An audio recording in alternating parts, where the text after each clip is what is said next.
Shalom, berjumpa lagi dengan saya di Karyaku Channel. Kita akan membahas tentang meminta petunjuk Tuhan. 2 Samuel pasal 5 ayat 11 sampai 25. Ketika kita menghadapi situasi sulit, apa hal yang pertama biasanya kita lakukan? Mencari strategi dan solusi dengan cara sendiri atau meminta petunjuk dari Tuhan? Setelah Daud dinobatkan menjadi raja, ia dapat dukungan dari Hiram, Raja Tirus, yang mendirikan istana baginya. Meski demikian, Daud menyadari bahwa Tuhanlah yang menetapkan dia menjadi raja dan meninggikan kerajaannya. Tuhan jugalah yang memberikan kepadanya anak-anak laki-laki dan perempuan. Di tengah kejayaannya, orang Palestina berusaha menangkapnya. Daud yang mendengarkan hal itu meminta petunjuk kepada Tuhan. Daud melakukannya bukan dalam rangka konfirmasi, tetapi karena ia mau melangkah menurut tuntunan Tuhan. Ketika Tuhan memerintahkan dia untuk maju, tanpa gentar ia menerjang musuhnya, sehingga mereka lari meninggalkan berhala mereka.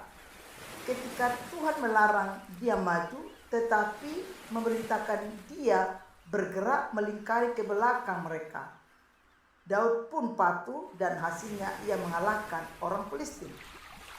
Tuhan pun memberikan kita petunjuk, kadang untuk maju dan kadang untuk mengambil jalan lain. Tujuannya agar kita tetap bergantung kepada Tuhan dalam setiap keputusan kita, sehingga kita mencapai kemenangan yang Tuhan sediakan. Kecenderungan banyak orang ketika mereka hidup dalam tekanan adalah terburu-buru mengambil tindakan sendiri.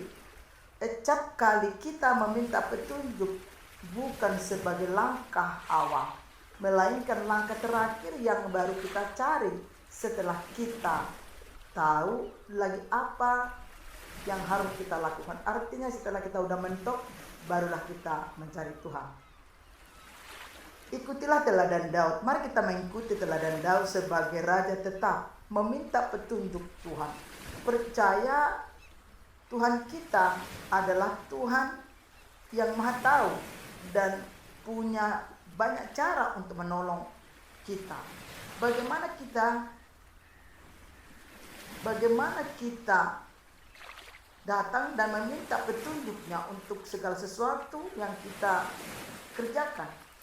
Karena Tuhanlah yang mengandalkan, atau Tuhan yang menjadi andalan kita untuk setiap hal dalam hidup kita, dan yang besar sampai kecil.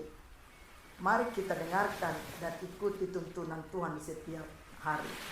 Jadi di sini mari kita merendahkan diri kita di hadapan Tuhan ketika kita diperhadapkan berbagai masalah. Yang terkadangnya itu kita sebagai manusia berupaya menyelesaikan, berupaya tidak perlu Tuhan di situ terlibat. Tetapi kalau sudah mentok, kalau sudah tidak ada lagi jalan, barulah kita datang kepada Tuhan.